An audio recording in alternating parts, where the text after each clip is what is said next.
Hi guys! Welcome back to Succulent Bliss. It's me again, Ahika. So, ito yung day 2 ng ng pag-aayos ng plant rack. Ayan, kung makikita nyo, nailagay ko na yung, wait lang, ayos lang ako. Nailagay ko na yung trapal niya. Diyos ko, inabot ako ng siyam-siyam sa paglalagay ng trapal na yan. Buti nga nung nalagay ko siya, tapos, nung di tapos na ako, ng mga hapon, ibinaba ko siya. Kinagabihan, grabe, sobrang lakas ng ulan, guys. So, ayan, andyan dyan yung mga purples natin. Diyan ko na sila nilagay. And kung mapapansin nyo, may mga color blue-blue dyan. Ayan, pinagkakat ko sila, tapos nilagyan ko sila ng detain na blue. So, ganun lang yung ginalagay. First time ko to gawin, kasi nakikita ko tong ginagawa ni Ken. Then, si Jen naman, ang nilalagay niya, tango ata yun. Ayan. So, ito, may paintbrush ako. Ayan. Sinawsaw ko lang. Basa tong paintbrush na to kasi nga naulanan. Sinawsaw ko lang to sa lagay ng detain ko. Then, ayan. Tap-tap lang dyan. Then, yung mga na tanggal ko na stem, sinuksok ko lang din dyan sa pots nila. Bahala na sila dyan. So, hindi sila naulanan dyan kagabi kahit super lakas ng ulan. Kasi nga naibaba ko yung tolde nila. Good thing naman yun. So, ayan pa lang ang nangyari sa date ko kasi super hirap magbalik niyan. Tapos, ako lang, buti na nga lang, tinulungan ako ni mama kasi hindi ko alam kung paano ko itataas yan. Nag-drill ako. And then, ito naman yung ibang purples natin. Yan yung mga purple delight natin. Bumabalik na yung kulay nila. Ayan. Hindi na sila putla. Ayan. Happy na sila dito sa bagong pwesto nila. Ayan. Konting na lang to. Paaraw. Yan.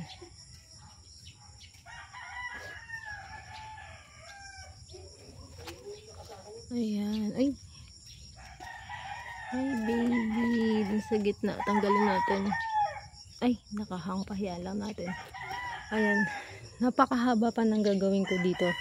Sa sa garden ko. Hindi ko mabigla kasi syempre limitado lang yung oras ko. Ayan pa nga yung mga pots na tatanggalin ko yung soil mix kasi i-recycle natin. And then ito. Yan, dinagdagan ko na dyan ng rack. Kumuha lang ako ng malaking tabla. Then yung paso na gawa sa cement. Yung ginawa kong paana. Then yan. Dyan ko ilalagay yung mga gustong gusto talaga ng araw. And matibay sa ulan. So ito. Sira na to.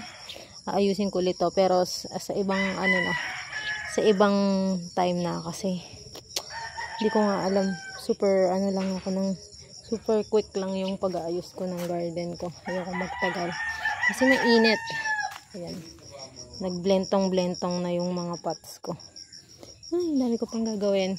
And then ito, ayan, andyan pa rin sila. Yan pa lang talaga yung nailalagay ko dyan sa rack na yan. Then hindi naisip ko na ilagay na dito yung mga matatangkad ko na cactus kasi gusto naman nila ng araw. Boomsy and dalong spiralis and then totem.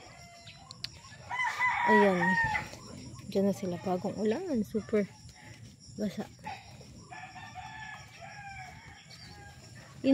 Kung mapapansin nyo, inalis ko na yung malaking lakteya dyan kasi guys, tignan nyo yung plant rack ko.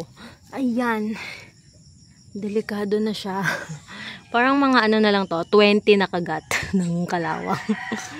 Kaya tinanggal ko na bago pa ma-disgrasya yung malaki kong lakteya kasi talaga naman nakakapanghinayang kapag yan.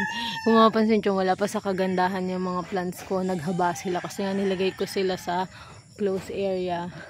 So magugupit-gupit tayo pero kasi naulanan sila, so cancel muna yung paggugupit sa kanila. Pero dahil naghaba sila, magiging sila, trailing na. Ayan, daming naging Ayan. Unti-unti lang guys, matatapos natin to. Kasi, hindi ko alam kung magkakasya na lahat dito yung plants ko kasi pinapatanggal ni mama lahat ng plants ko sa terrace. Pinapalayos na niya yung mga plants ko guys. Naapi niya ako. Joke lang. Ayan. Kasi, diba, hindi naman kasi talaga pang terrace yun. Syempre, madalas may bisita. So, yun yung receiving, doon sila nagkakape. So, kailangan talaga walang kalat doon. So, ayan. Naglalaan ako ng at least 2 hours. 1 hour sa umaga, 1 hour sa gabi. Sa hapon. para maayos sila. Pero for now, alam niyo yung ano, parang name-mental block ako kung anong gagawin ko sa kanila, kung saan ako magsisimula. Tinrabaho ko lang talaga yan kahapon kasi nga umuulan. May times umuulan kapag kagabi. Ayan, ang tagal mag ano no, yung growing season na pero umuulan pa rin. Nakaka-stress yung ulan.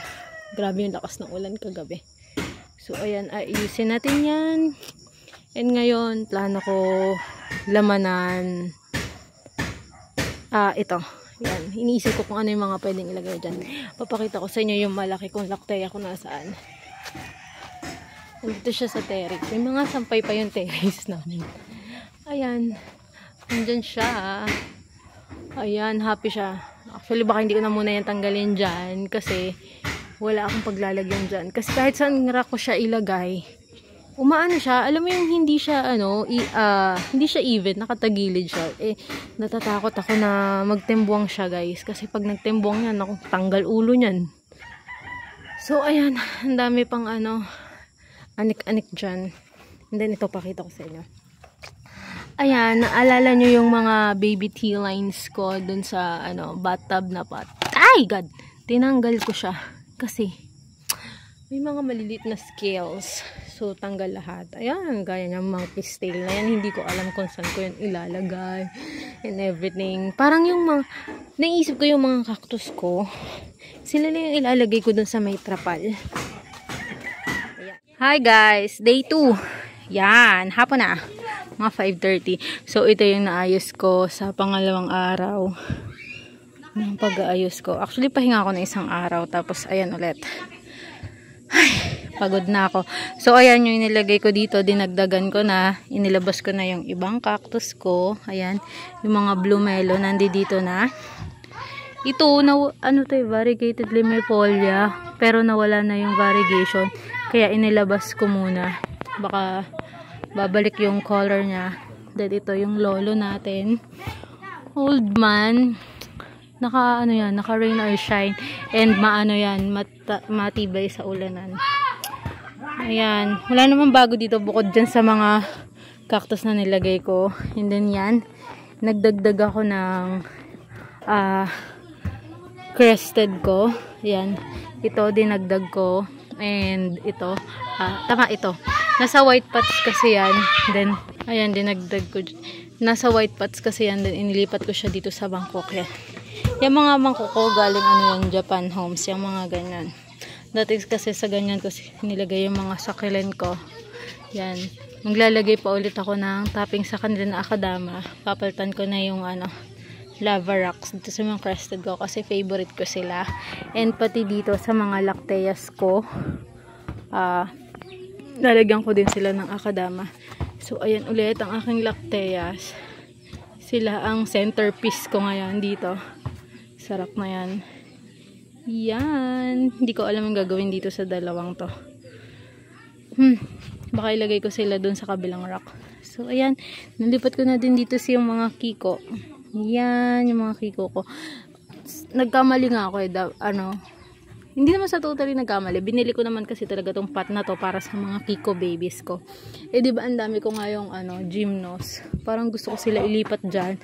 So, baka pumunta ulit ako dun sa sa Daiso Japan para bumili na maliliit na pots na ganyan na 2 inch. Ang lang dun guys, nung nakaraang pumunta ako, wala nang ganyang size. Puro malalaki na. So, ayan. Sana pagpunta ko meron. And then, may rainbow tayo doon. Diyan ko na nilagay si Daydream.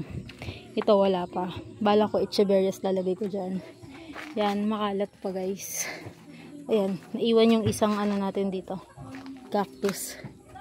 Hindi ko pa alam kung saan ko yan ilalagay. Unti-unti tayo guys. And then, ito. Dahil may ganyan tayo dito.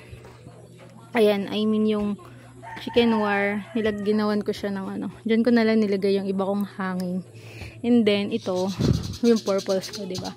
Parang ang bare nun taas na yon. So, baka lagyan ko yan ng chicken wire, then doon ako maghang ng pots. Pero yung mga yung mga magagaan lang na pots, hindi ko lalagyan ng super bibigat na succulent. So, ayan, bumalik na yung color ni Purple Delight. Ilang araw lang siyang nandito. Parang pang 3 days, 4 days niya ngayon. Ayan. Namumula na siya. Ayan. Hindi ma-justify ng cam ko. Ayan, ganyan. Hindi ma-justify ng ayos ng cam ko yung yung Purple Delight. Nakaano kasi yung settings ng cam ko. So, ayan. Makikita nyo, super kalat pa. Lalo na dito. Dito ko tinatambak yung mga gagawin ko pa. Ayan, kompleto na sila dito sa taas. Yay! Malaking na to. Malaking achievement na to sa akin. Sa super dami ng plants ko. Ang dami pa sa terrace. Ayan yung purples ko. Nakita nyo na yan. And then, ito. Dito ko na nilagay yung mga cactus kong iba. Kasi yung golden barrel, hindi mo siya pwede i-rain or shine. Kasi nagkakaroon siya ng sunburn.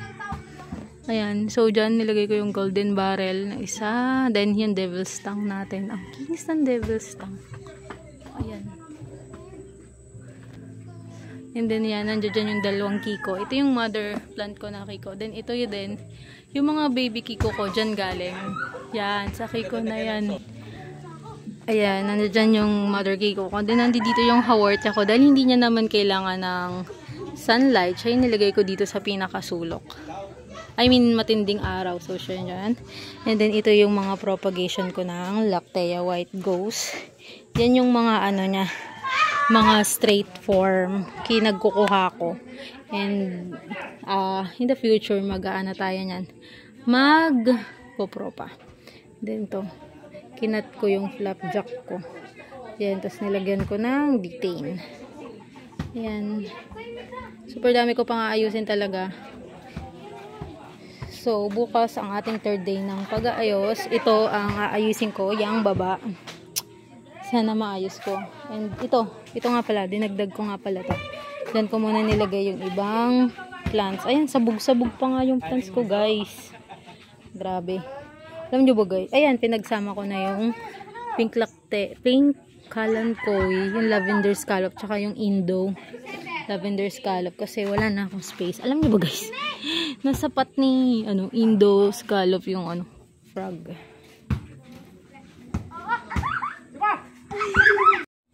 So, ayan, nilagay ko na siya sa malaking pot. Pinagsama ko na. Then, ginupit-gupit ko na yan. Mataas na kasi. Umahapay na. And then, ayan yung mga propagation ko. Ayan, na mga lavender scallops and veltana. Pag mataas na yan, kakat ko na ulit. Ito yung mother plant ng veltana. Ito, yan. Yan. Umulan umaraw din yung veltana na yan. Super ganda nitong Korean rosette, guys. Super bait. Ayan. Then yung Arunpei ko and Chloe. So, yun lang muna, guys, yung vlog ko for today sa ating day 2 ng ating pag-aayos ng garden. So, please like and subscribe. Bye! If hindi nyo pa napapanood yung day 1 ko, andyan na. Panoorin nyo yung day 1 ko kung gaano ko, makikita nyo kung gaano kasabog yung plants ko. So, yun lang, guys. Thanks for watching. Bye!